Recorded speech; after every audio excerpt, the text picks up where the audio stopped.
यो है नाही वे सजना, तू ही यो है नाही, तू ही यो है नाही वे सजना, तू ही यो है नाही। सतगुरु की प्यारी सात संगत जी, राधा स्वामी जी। जैसा कि हम सबको पता है कि हुजूर जी का जो दौरा है वो विदेश में चल रहा है, जिसमें न्यूजीलैंड ऑकलैंड में आज क्वेश्चन आंसर सेशन हुआ है, जिसमें करीबन हुजूर जी ने 1.5 घंटे के आसपास आज अटेंड किया। उसमें बहुत सारे लोगों ने आज क्वेश्चन आंसर पूछे और बहुत सारे जवाब आज संगत को मिले। जो कुछ क्वेश्चंस वहाँ की संगत ने शेयर किए हैं वो आप सबके साथ शेयर किए जा रहे हैं। एक क्वेश्चन किसी ने पूछा कि बाबा जी को मैं बड़ा मिस कर रही हूँ, हुजूर जी आप बाबा जी को अपने साथ क्यों नहीं लेके आए हैं। तो हुजूर जी ने कहा कि मैं भी बाबा जी को बहुत मिस कर रहा हूँ, लेकिन हम दोनों अपनी ड्यूटीज निभा रहे हैं। बाबा जी अपनी ड्यूटी ब्यास में निभा रहे हैं और मैं अपनी ड्यूटी विदेश में निभा रहा हूँ। जो भी हुक्म होता है हम हुक्म की पालना करते हैं। एक संगत ने हुजूर जी से पूछा कि बाबा जी ने हमें बताया है कि हमें कभी भी मांस नहीं खाना चाहिए, लेकिन हुजूर जी मेरी फैमिली में सब लोग बहुत मांस खाते हैं, नॉन वेजिटेरियन है, मैं ही एक वेजिटेरियन हूँ। हुजूर जी मैं उनसे बड़ा मुझे गुस्सा आता है कि जब वो नॉन वेज खाते हैं, मेरी कई बार उनसे बहस भी हो जाती है, हमारे बीच में डिस्प्यूट भी हो जाता है। वो मुझको कहते हैं कि सारे जहाँ के मुस्लिम नॉन वेज खाते हैं, एक तू ही ऐसी है जो नहीं खाती, तो मुझे क्या करना चाहिए। तो हुजूर जी ने जवाब दिया कि बेटा देखो, इन सब चीज़ों में आर्ग्यू हमें नहीं करना चाहिए, ये बहुत ही सेंसिटिव और कंट्रोवर्शियल मुद्दे होते हैं। सभी की जो सोच है हम नहीं बदल सकते, हम दूसरों को राइट या रॉन्ग नहीं कह सकते, हमें अपने ऊपर देखना चाहिए कि हम सही रास्ते पर हैं या गलत रास्ते पर। आप उनको कहिए कि आप अपनी जगह पर सही हैं, मैं अपनी जगह पर सही हूँ, और आप एक घर में अच्छा माहौल बनाएं, इन सब चीज़ों पर लड़े नहीं। वो मालिक हम सब की कंडीशन जानता है, वो जरूर हम पर बख्शिश करेगा। एक क्वेश्चन किसी ने पूछा, किसी सिख भाई ने पूछा कि हुजूर जी मैं बचपन से ही जपजी साहिब का पाठ करता हूँ और मैं जपजी साहिब से बहुत अटैच हूँ, और जिसकी वजह से मैं अभी भी नामदान लेने के बाद भी जपजी साहिब को ही पढ़ता हूँ। हुजूर जी ने कहा बेटा ये तो बहुत अच्छी चीज़ है कि अगर आप जपजी साहिब को पढ़ते हो, लेकिन बेटा पढ़ने से कुछ नहीं होता। पढ़ने के साथ साथ जब तक हम उस पर अमल नहीं करेंगे, उसको अपने जीवन में नहीं उतारेंगे, तब तक वो हमारे लिए सिर्फ एक पढ़ने की चीज रह जाएगी। हमें वैसे ही इन सब चीजों को प्रैक्टिकल लाइफ में उतारना है। जब तक हम इन सब चीजों को प्रैक्टिकल लाइफ में नहीं उतारेंगे, तब तक इनका कोई फायदा नहीं। फिर किसी ने हुजूर जी से पूछा कि हुजूर जी मुझे जो गैर सत्संगी हैं वो बहुत ट्रोल करते हैं, मेरे को कहते हैं कि तू सत्संग में जाती है, तेरा क्या बनता है। तो हुजूर जी ने कहा कि बेटा सबसे पहले तो हमें इन चीज़ों को अपने माइंड से निकालना पड़ेगा कि गैर सत्संगी और सत्संगी, मालिक की नज़र में सब इक्को जिक्के हैं। कोई भी ना तो सत्संगी है ना कोई नॉन सत्संगी है, हम सब आत्माएं हैं। हमें किसी से भी इन सब चीज़ों पर बहस नहीं करनी चाहिए। जो भी जहाँ भी जिस भी रूप में परमात्मा के साथ लगा हुआ है, हमें रिस्पेक्ट करनी चाहिए और कभी भी इन चीज़ों पर डिस्प्यूट नहीं क्रिएट करना चाहिए। आप अपने रास्ते पर चलें, उनको उनके रास्ते पर चलने दें।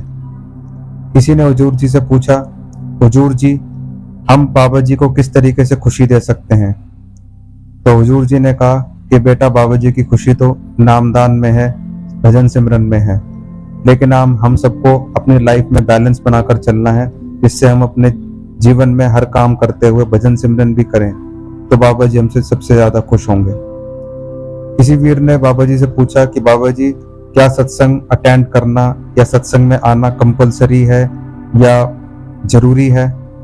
तो हुजूर जी ने कहा कि बेटा देखो, वैसे तो कोई भी दुनिया में चीज मैंडेटरी नहीं है, यह आपकी चॉइस पर निर्भर करता है, लेकिन हुजूर जी ने कहा कि सत्संग में हमें एक अच्छा माहौल बन जाता है, हमें एक अच्छा वातावरण मिल जाता है, जिससे हम ज्यादा फोकस कर पाते हैं। जबकि घर में अगर हम सत्संग की कैसेट चलाते हैं तो कई बार हमारा दिमाग उस तरीके से कंसंट्रेट नहीं हो पाता है, कभी किचन में जाना है, कभी बेडरूम में जाना है, कभी किसी कारज, कभी किसी कारज, कभी किसी ने डोर बेल बजा दी, कभी किसी ने कुछ कर दिया। इसलिए अगर हम एक अच्छा फोकस चाहते हैं तो इसलिए हमें सत्संग में आना पड़ता है। लेकिन अगर आपकी कोई मजबूरी है तो ऐसा नहीं कि आप जबरदस्ती आए, आप बड़ी खुशी के साथ आ सकते हैं। फिर किसी ने पूछा कि बाबा जी, हुजूर जी, आपकी जो तस्वीर है, आपका जो चेहरा है, वो चरण सिंह जी महाराज की रेप्लिका लगती है, आपको देखकर उनकी याद आती है। तो हुजूर जी मुस्कुराए और कहा, यह तो विरह और याद की बात है। जब हमारा मन किसी के साथ जुड़ा होता है तो हम सब में उन्हीं का चेहरा ढूंढते हैं। लेकिन अगर हम महाराज जी से सच में ही प्यार करते हैं तो हमें उनका भजन सिमरन करना चाहिए, हमें उनकी विरह में बैठना चाहिए, तो वो हमें हर इंसान में दिखेंगे।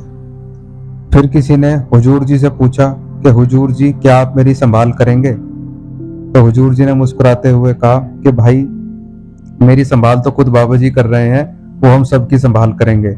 इस बात को सुनकर संगत और भावुक हो गई, उनको बाबा जी की याद आ गई और एक मन में खुशी भी आई कि बाबा जी का जिक्र होते ही संगत के चेहरे पर खुशी आ जाती है। तो हुजूर जी ने समझाया कि उस परमात्मा से हम सब जुड़े हुए हैं, वो हम सबकी संभाल करेगा। जब वो एक छोटी सी चींटी की संभाल करता है तो क्या वो एक इंसान की नहीं करेगा? तो हमें परखों में नहीं पड़ना चाहिए, सिर्फ उस पर प्यार और दिल लगाना चाहिए। एक किसी सत्संगी भाई ने पूछा कि बाबा जी, हुजूर जी, ये जो आत्मा है, क्या ये अपने रिलेशन खुद चूज करती है या और कोई? तो हुजूर जी ने जवाब दिया कि बेटा, आत्मा तो एक एक्टर है, रिलेशंस और रोल तो डायरेक्टर के हाथ में होते हैं। इसलिए परमात्मा ही हमारा सबका डायरेक्टर है। उसने सबको हमारी कमजोरी, हमारे कर्मों के अनुसार हमें रोल दिए हुए हैं। आत्मा के हाथ में नहीं है, परमात्मा हमें इन रोल्स में डालता है और परमात्मा ने हमें जहां भी जिस भी रूप में रखा है, हमें उसका शुक्र करना चाहिए, उसकी बातों पर चलना चाहिए। किसी भाई ने अपना कुछ पर्सनल इंसिडेंट शेयर करते हुए कहा कि बाबा जी, मैं तो न्यूजीलैंड में रहता हूँ, लेकिन मेरा एक पेट है जो कि इंडिया में उसकी मृत्यु हो गई है। बाबा जी, मुझे उसकी बहुत याद आ रही है, क्या उसकी आत्मा को शांति मिलेगी?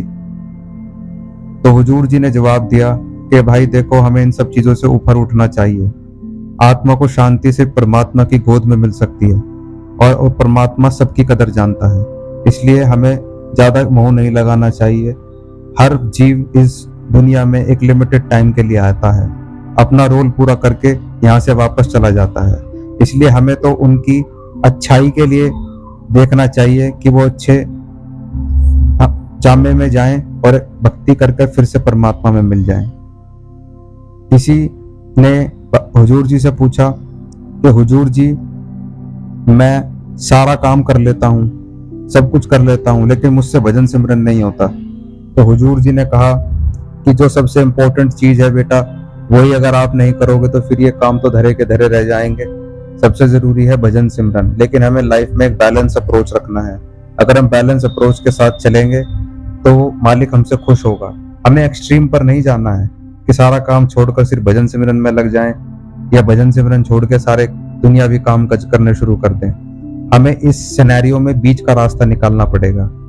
तो देखो, हुजूर जी ने थोड़ा खोलकर समझाया कि देखो, हमारे पास 24 घंटे होते हैं। 24 घंटे में हम बाकी घंटों में अपना काम कर सकते हैं, लेकिन क्या हम 2-2.5 घंटे उस परमात्मा के लिए नहीं निकाल सकते? तो हुजूर जी ने समझाया कि अगर हम आज के इस सिनेरियो में एक बैलेंस अप्रोच रखेंगे तो डेफिनेटली हम अपने गोल तक पहुंच पाएंगे। ऐसे ही हुजूर जी ने कुछ और सवालों के जवाब दिए जिसमें संगत को जवाब मिले और संगत बाबा जी को ही वहां पर याद कर रही थी। बार बार बहुत सारे क्वेश्चंस ऐसे थे जो कॉमन थे जिसमें बाबा जी का जिक्र था। तो हुजूर जी ने यही समझाया कि बाबा जी हमारे साथ हैं और वो अपनी सेवाएं हर तरीके से संगत को दे रहे हैं।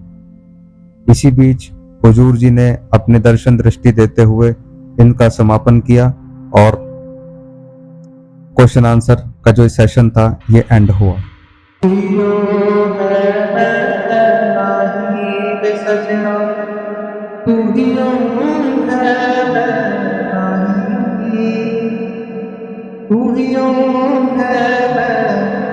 नहीं वे सजना